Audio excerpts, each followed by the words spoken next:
So, like so many of you all, when I started with my train collecting, I mainly collected post-war trains because we grew up in the 50s, and those were the trains that we had. But over the years, once I had acquired a lot of the things that I didn't have when I was young, because the first thing you do when you collect is you start to buy the things that you didn't have in the era that you grew up in.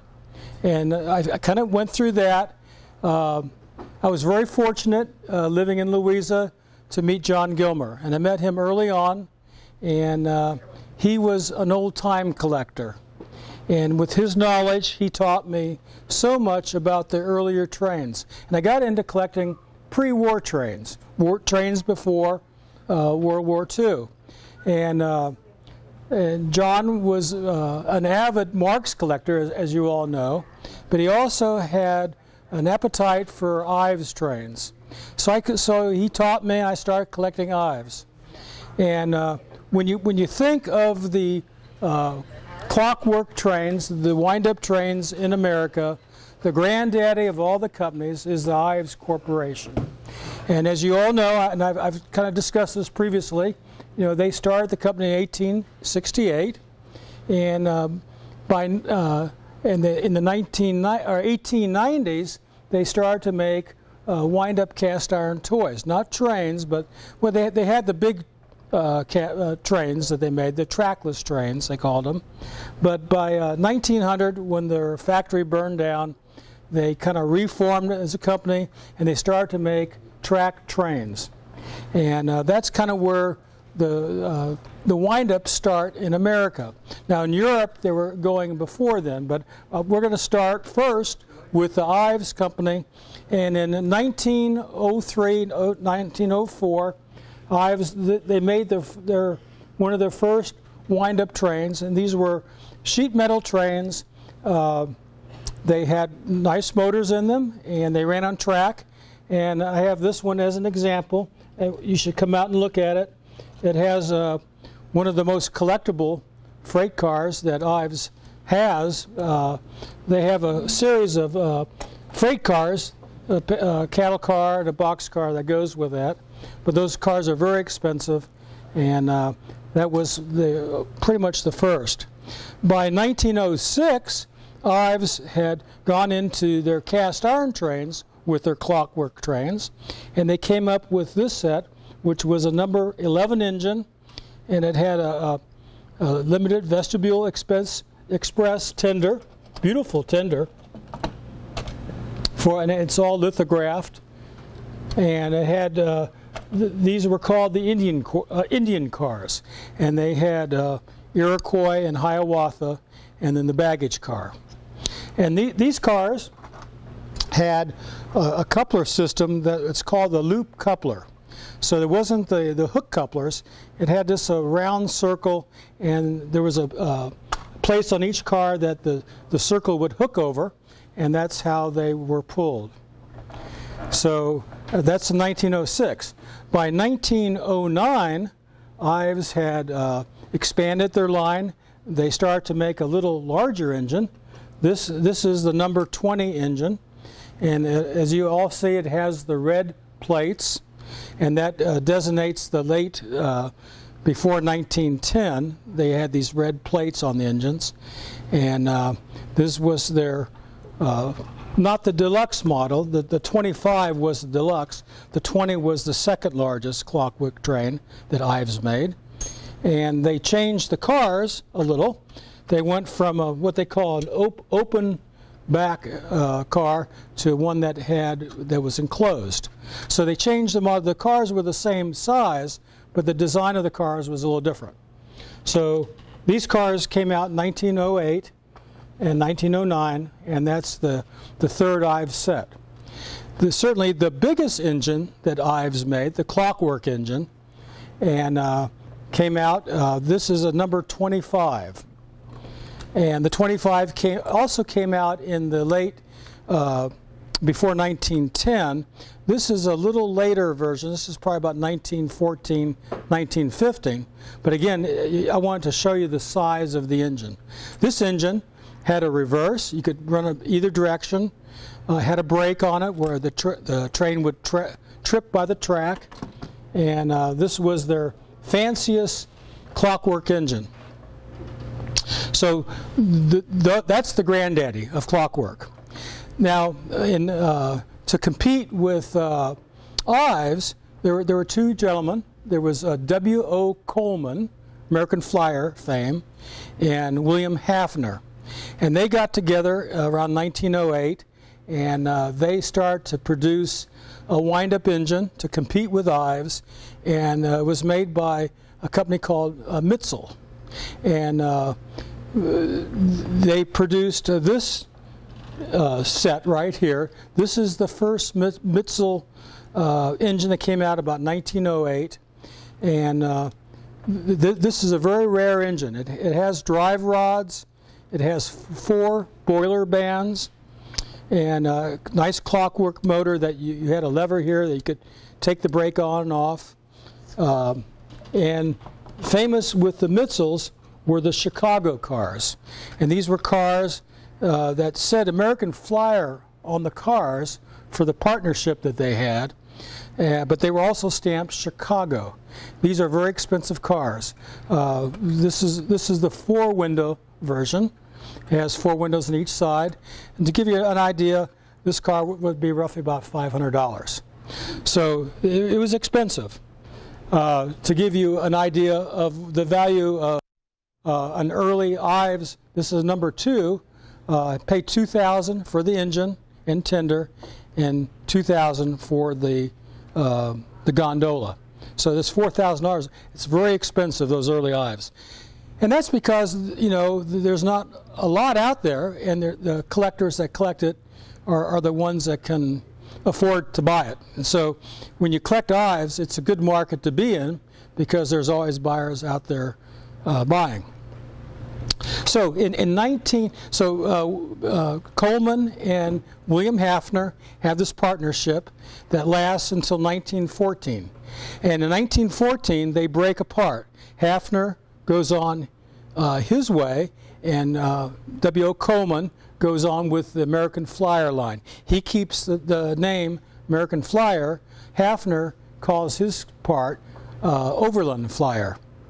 So my next, what I wanted to show you was Hafner, while W.O. Coleman with American Flyer gets into electric trains and standard gauge trains and does all that other stuff, William Hafner basically stays with O-gauge wind-up trains.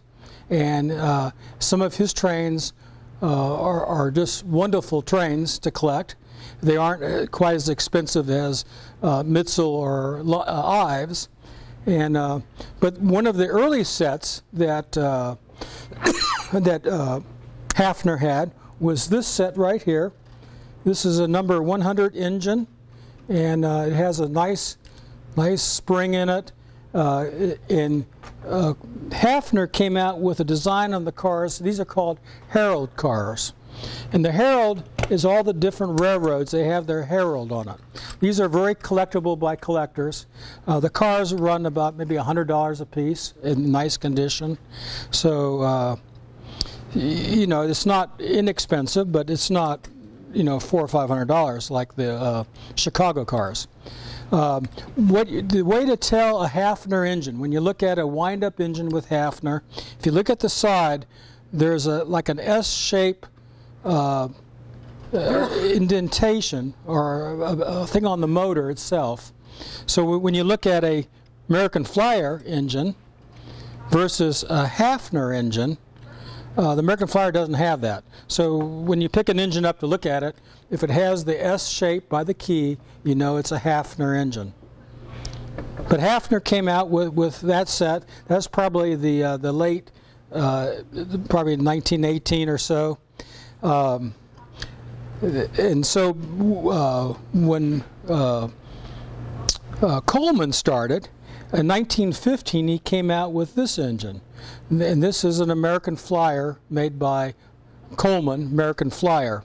And it looks very similar to the Mitzel engine. Has the same kind of big window, same kind of scale. that he kept. The difference from if you're looking at these engines, the Mitzels, the key was on the left side, and on the American Flyer, the key is on the right side. So you can always tell the difference between a Mitzel and American Flyer engine.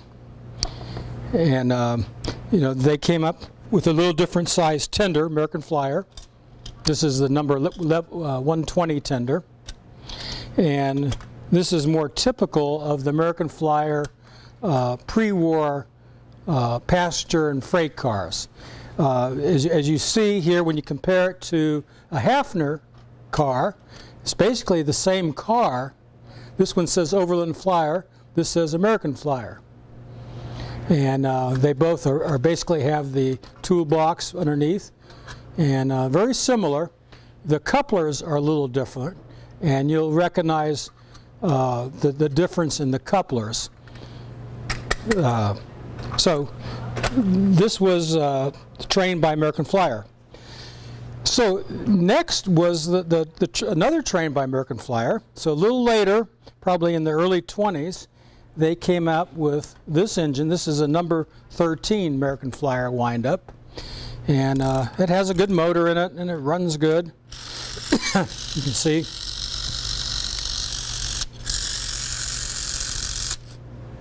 And they changed the design of the cars a little. And these are really kind of fun cars to collect.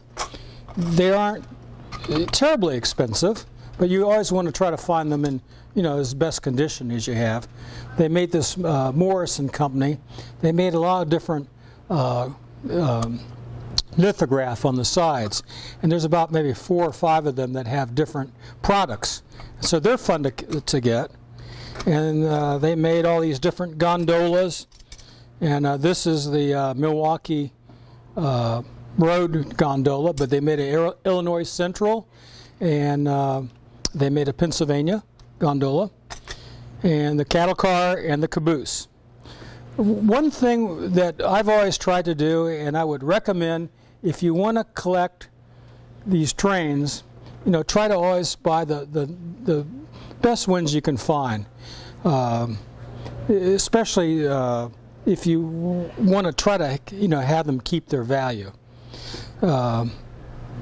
So that would be my recommendation. So by the first Hafner that they made, and then in the 30s, Hafner had changed the design of the engines a little, and they came up with another cast iron engine that I always liked the early one better than the later one. I think I like the lines better on it. They got this one's maybe a little more scale looking, but in the 30s they came up with this engine, and they call this the Peerless. This is a Peerless stock car, sand and gravel car. This is a really colorful set, and I always liked this set. And back about, I don't know, about a year before John died, he had this, and he sold this set to me. And I'd always admired it when I would talk to him about things that I wanted to see if he would sell me. For many years, John wouldn't sell anything, but I think he sold me a couple things in the last year. He sold me an Ives set, a Blue Vagabond set, which was a passenger car set of Ives. And he sold me this set here. And I think those are the 2 sets that I had acquired from John. How much was the set you would get, the Peerless set, when it came out? Oh, I have no idea what it was. You know, I paid like John $175 for it. So it wasn't like an Ives set. It was not as expensive. I guess what I'm asking you is, did the Depression, you know... Well, what happened, the Depression, after World War I, Americans put a ban on the foreign imports, and it gave the American manufacturers a chance to kind of catch up a little. I'll get into that when I get into the foreign trains. Don't really know that much about the prices. You know, I have all the catalogs for reference, but I don't really don't have in my mind what the original value of the trains were. Kind of base everything what I have to pay for it to get it. Are those considered O gauge? Yeah, everything's O gauge here, except John brought this Markland, and it's 1 gauge, but everything else is O gauge. So the yes, sir. The Hafner-Coleman Relationship, yeah. My hearing is bad. Right. Can you spell what it is? It was just Mitzel. Mitzel. M-E-T-Z-E-L. Is that Mitzel?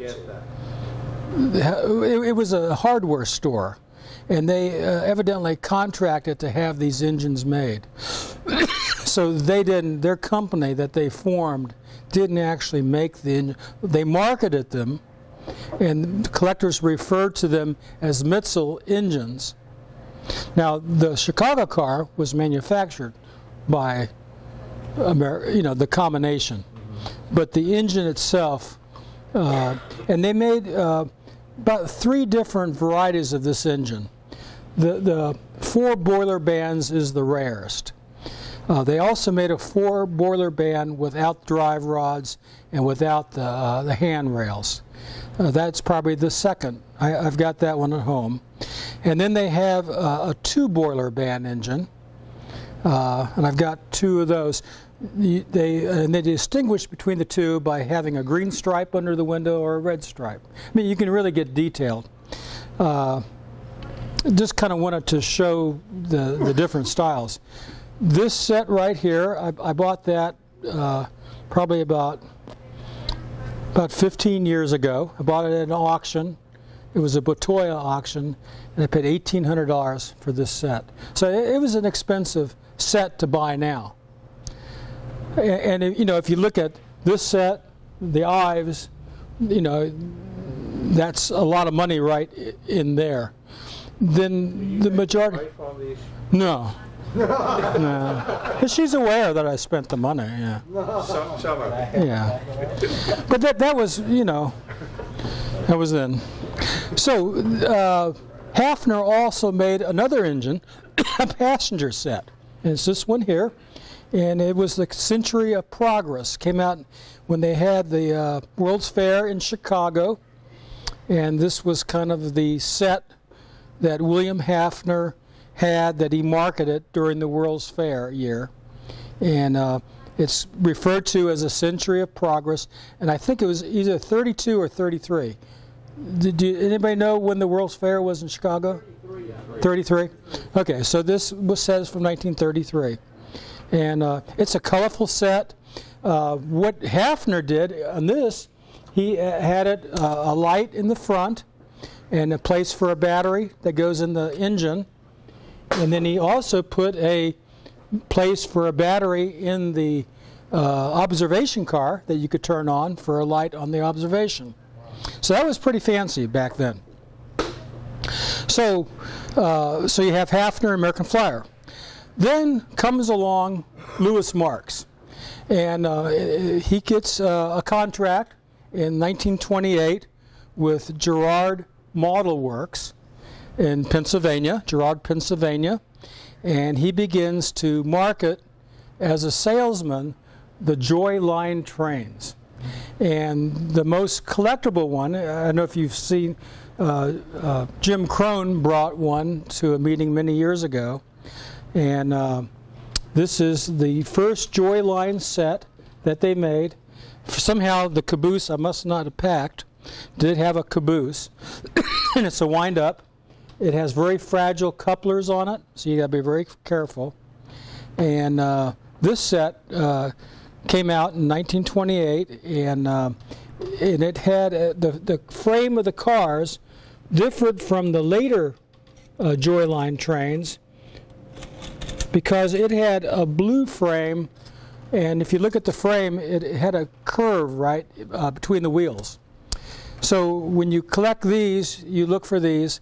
This is an expensive train to buy. I mean, Nuremberg was the hub of toy making in Germany, and there were a bunch of companies that had factories there, and so we have 3 basic manufacturers that that I like to talk about first. Fandor was basically the company in Europe that made trains that sent their guys over to the United States to make trains in the 20s. Yeah, but they were making trains in the teens.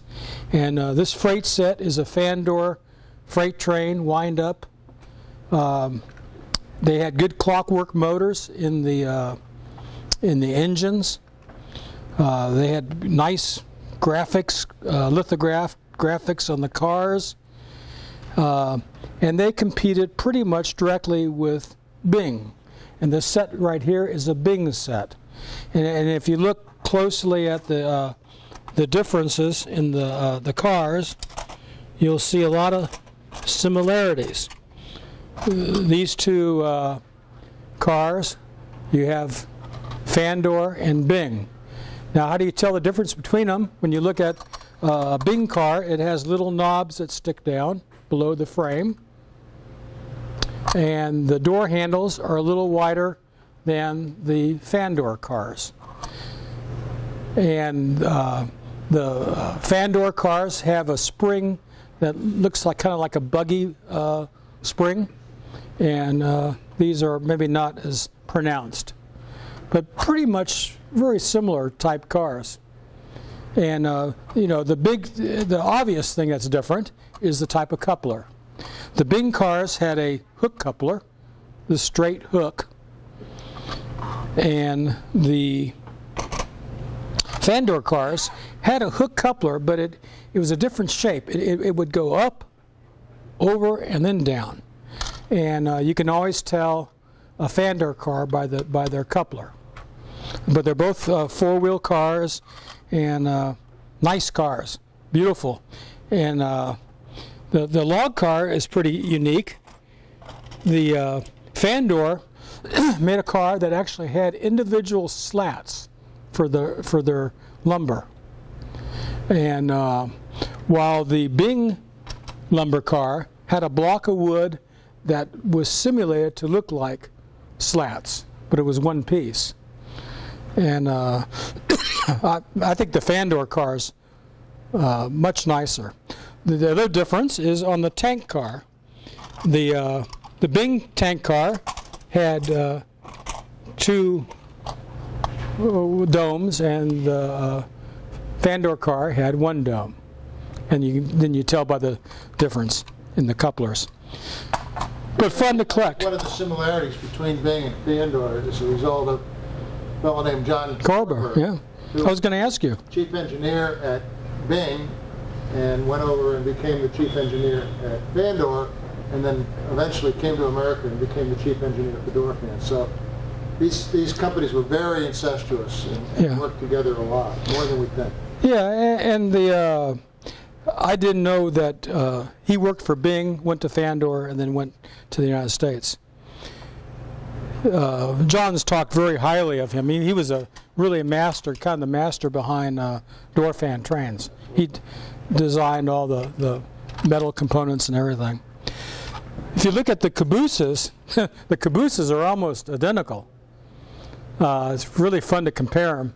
The Bing has kind of lithograph handrails where the Fandor doesn't, but the shape of the car is pretty identical. So you can see the similarities between those two companies. The third German company was a company called Bud, B-U-D, short for, not Budweiser, Bub, Carl Bub. And he had a company, and he made trains, and this is a train that they made that had a cow catcher that slipped on for the American market. Now, when you look at this engine, this engine is beautiful. It has beautiful lithography on it, actually a little fancier than the Bing and the Fandor. It had a wind-up motor. It was a little lighter weight motor, but really beautiful engine. And it had a tender that was a little different than these two tenders. And the cars on Bub, it had a hook coupler that, rather than going down, went up. And the male part had a slot with a kind of a T shape. So when you look for Bub cars, you can tell by the couplers. And what's unique about Bub cars is that they had a piece that was attached to the frame that was the steps. And that kind of set them apart in their design. And you know, this seemed like it was a little higher quality car because it had kind of the two-piece set.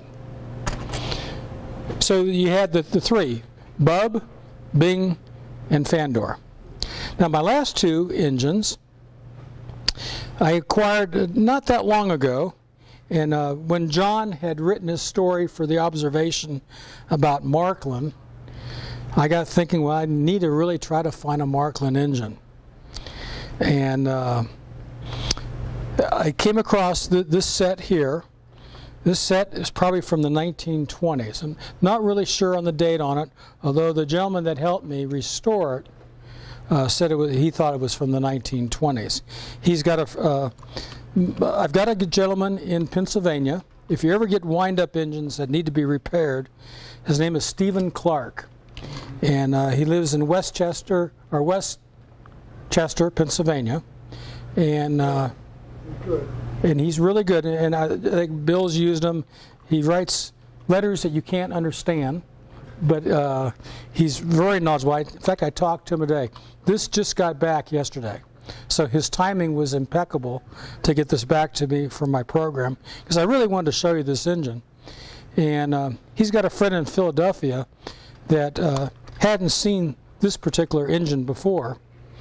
And when I got this, the front part, it had been dropped and it was bent down. It wasn't broken off. The buffers were still there, but this whole frame was bent pretty badly.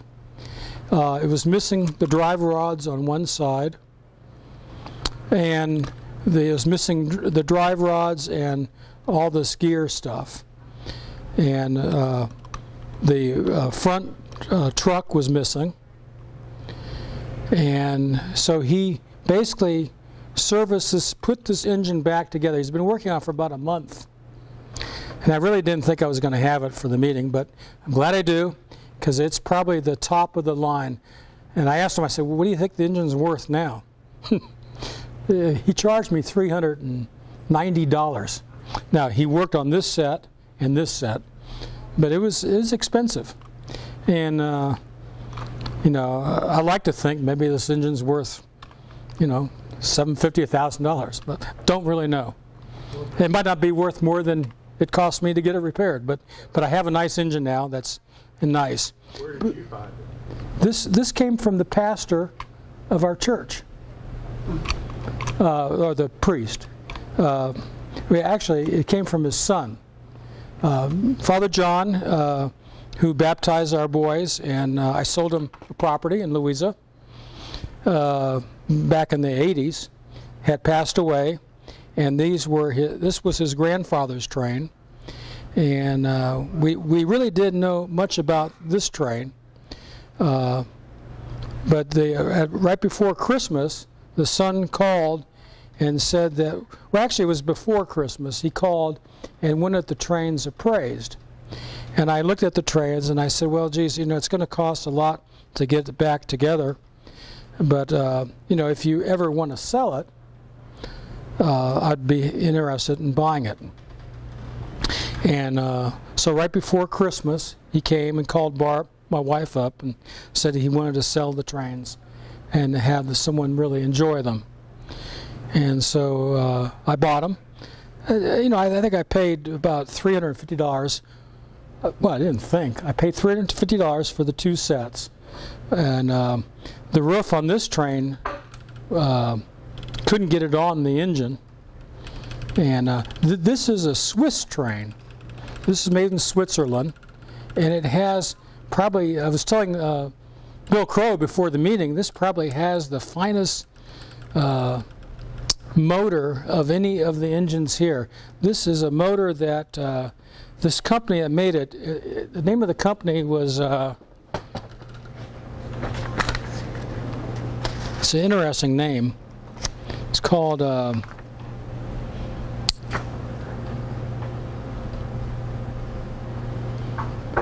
Bucherer, Bucherer. And this is the number 212. And it's from Switzerland. And this one, it just when you, I wish I had wound it better. It's all done winding. But I ran it just a little. You know, it runs beautiful. It's got a forward and reverse. But it runs. It's really a neat clockwork train. And what he did was he pulled the pantographs off, he painted the tops, and this one actually ran pretty good. It needed to be oiled up, so there was nothing broken on it, and all the buffers were there. This one, I told you about that, and these had sat maybe outside in a box, so they started to get crackle. And the roofs were pretty rough shape. I had him paint the roofs on the two engines. I figured whenever you restore, you have to make a decision whether you want to leave it totally original or restore it. And if it's just scratched a little, you know, you don't restore it.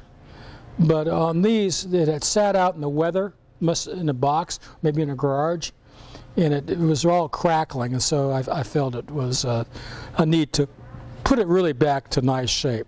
Peter, one of the things you mentioned about the German trains, which I found interesting, is that a lot of the steam engines came with a removable cowcatcher. Because in Germany, they don't have cowcatchers in their trains because all of the lines in Germany are fast. And so cows can't get onto that. In this country, we have such wide expanse of railroads that we can't do that. We can't fence our railroads. So we invented cowcatchers. So we pushed the cows off the railroad.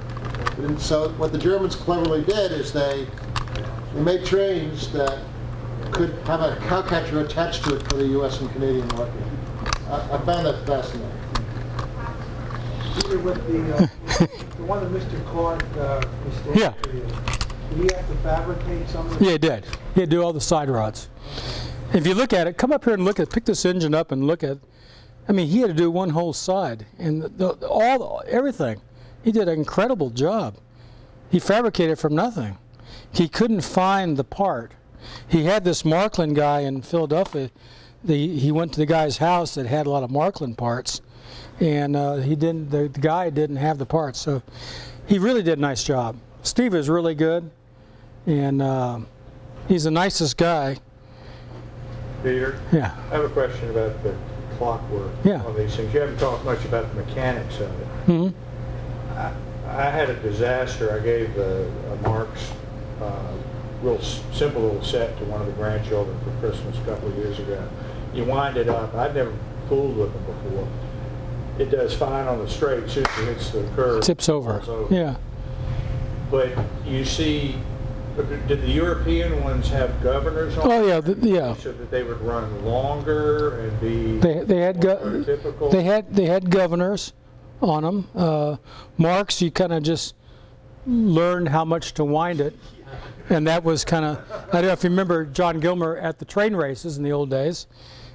He would test his engines on the test track. He knew exactly how much to wind them because he was out to win the race. But he had one engine that really 10,005 electric, and he would always win with that one engine because he knew exactly how much to wind it. But the Marks, I think some of the trains had governors. It's an indication that maybe the governor isn't working when a train goes over.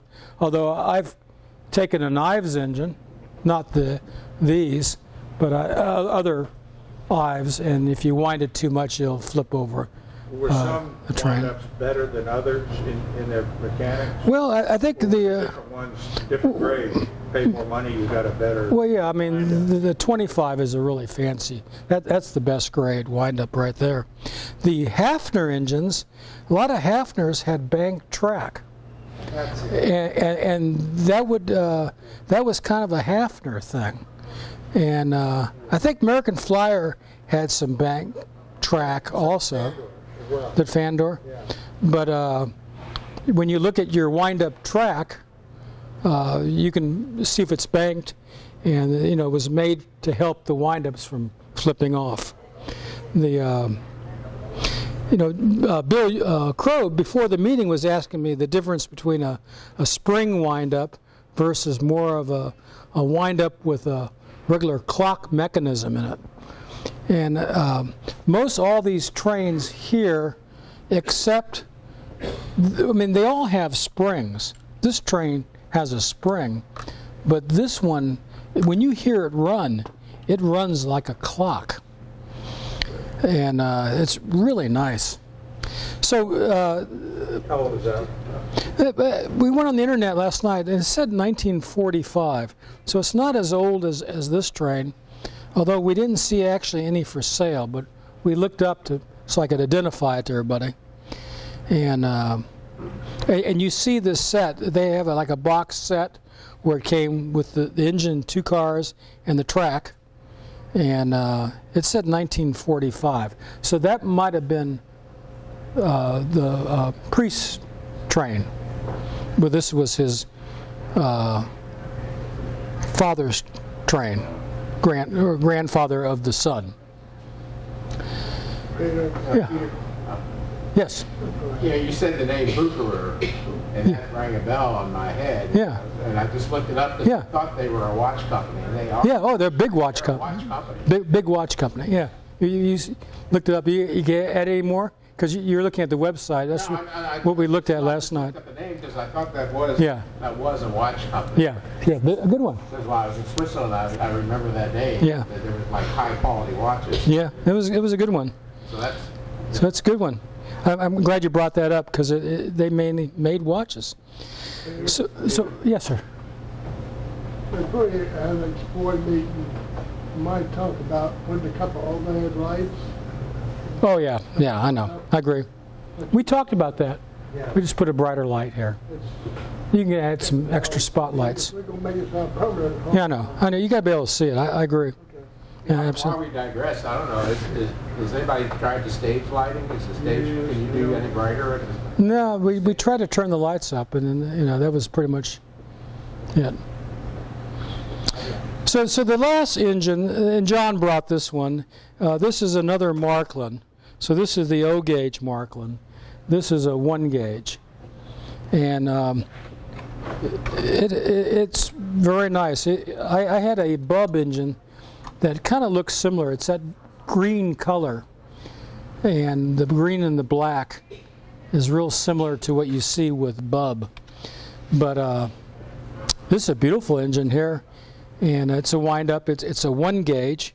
It probably came out in the teen. When did it come out? Teens? The teens. I actually had one, because we think of wind-ups as being smaller. Yeah. But I actually had one that was like a foot long. It was like a big engine. And when you put it on the track, it would run for like 4 minutes. Ooh. It was spectacular. Yeah. Most wind-ups, yeah. Ended up selling it. Most wind-ups had. Kind of sorry I did now, but. Yeah. Well, it gives you something to look for What were you again. going to say? Most wind-ups? Are smaller. Oh, okay. They're O gauge. What most wind-ups? How long did they run on the track? Not really long. I mean, maybe 4 or 5 laps, maybe. Okay. Well, you see some elaborate European. I know. that have switches, Yeah. crossings. I don't know how a wind-up train would run on that complicated layout. Those were also made for electric. I don't know. No, but they made, I know Fandor made very elaborate wind-up track with switches. Switches, I yeah. have a whole bunch of that.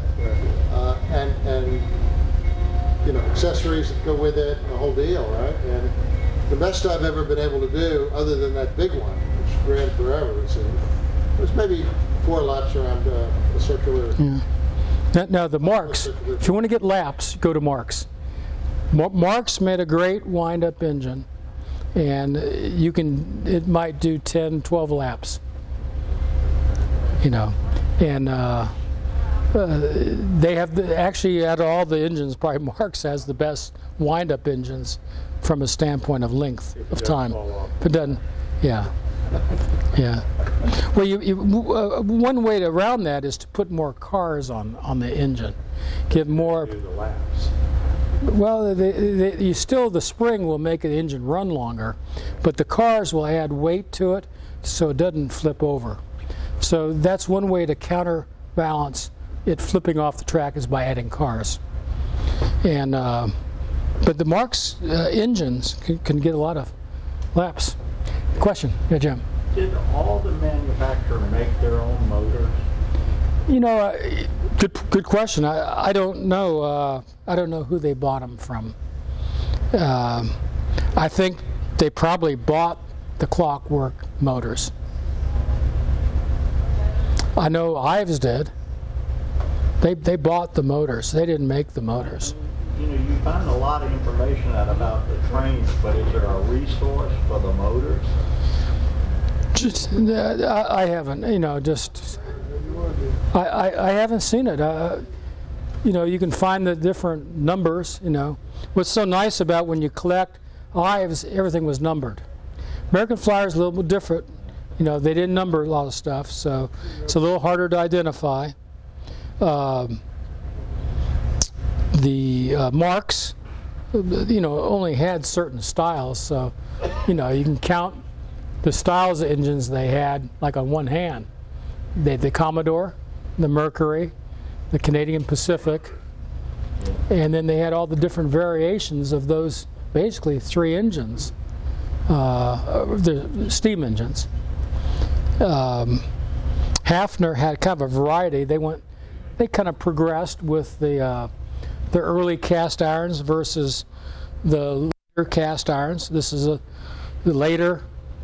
early cast iron, and then Hafner went to more of a sheet metal engine, so you can see their progression.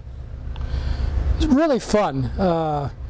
You know, I've been very fortunate to have John be my mentor when I collected these. There's getting, you know, when you acquire a lot of the stuff in the post-war, I think the natural progression is to go into the pre-war trains, and then all of a sudden you start to seeing the kind of the quality and the artistic of the pre-war, and they become more like art objects, and they're pretty. They're colorful and they're pretty.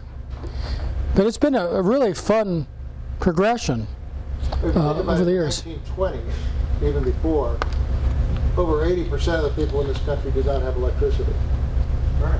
And so wind-up trains were really the only option for kids that didn't live in Chicago, New York, or Boston, places like that. Shoot, look at Ives in the early days. 1904, you know, they have a wind-up train.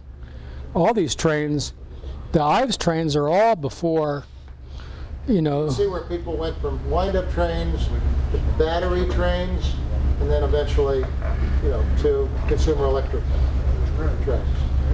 And it's easy to see why kids would want an electric train after the frustration of only having a train go around the track 4 times. Yeah. But, you know, imagination back in those days was probably more alive than ever also. But I'd like to, you know, any of you would ever like to come visit me? I've got a little layout for a wind-up. We can run the trains on that. And you can look at, this is a part of my wind-up. It's not all this is kind of a sample of the different manufacturers. But it's fun, you know, and for those of you just getting into the hobby, I mean, now, you know, George Hoffer's got me thinking about Ernie about American Flyer and Jim, you know, and that's another avenue. And one thing that Bill's still here?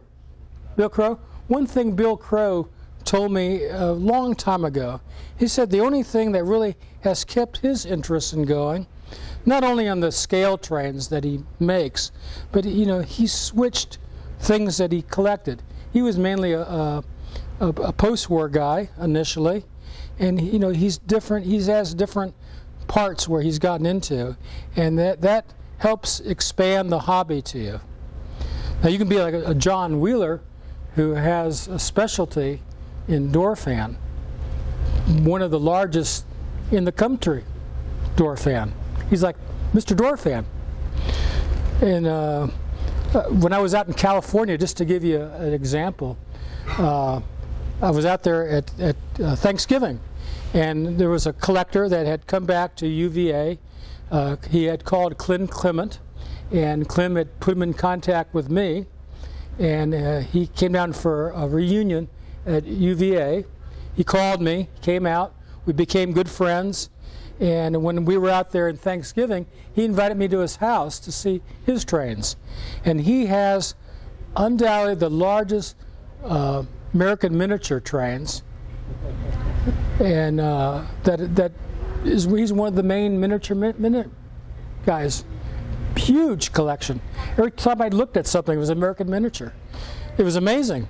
I thought he had like maybe 2 or 3, but as I walked around his train room, I got looking. Everything I looked at was American miniature, all different sizes, and that is a really specialty like door fan.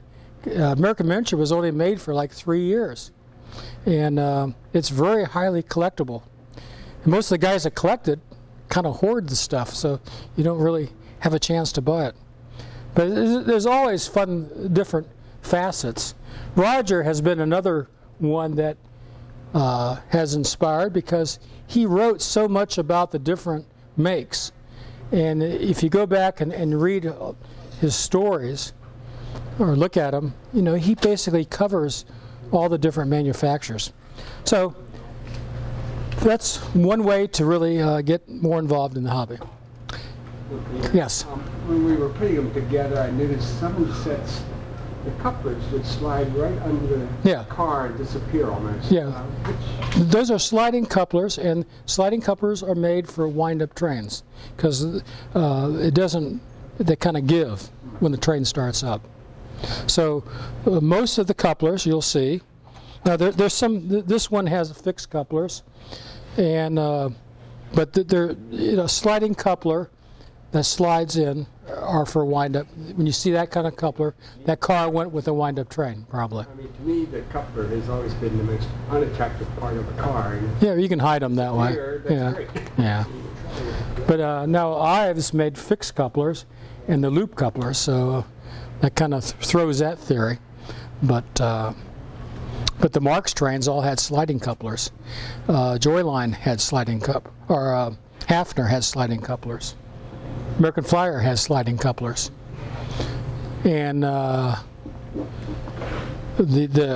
European trains had fixed couplers.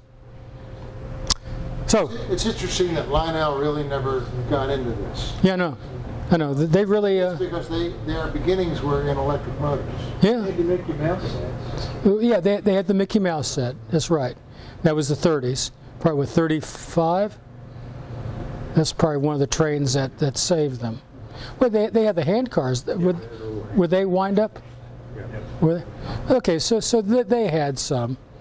But the only train really is that torpedo train that they had, the 1588. I'll bring that some meeting just to show you once I get it fixed. But if you ever need anything fixed wind up, call me and I'll put you in contact with the Mr. Yeah, he does. So interesting story about Stephen Clark. My son back about 10 years ago wrote a story about train collecting. He envisioned I was in the story along with Jim Crone and people that he had met through the club. And he was my son wanted to be a writer, and he had written this fun story, and he incorporated Stephen Clark as the train doctor in the story.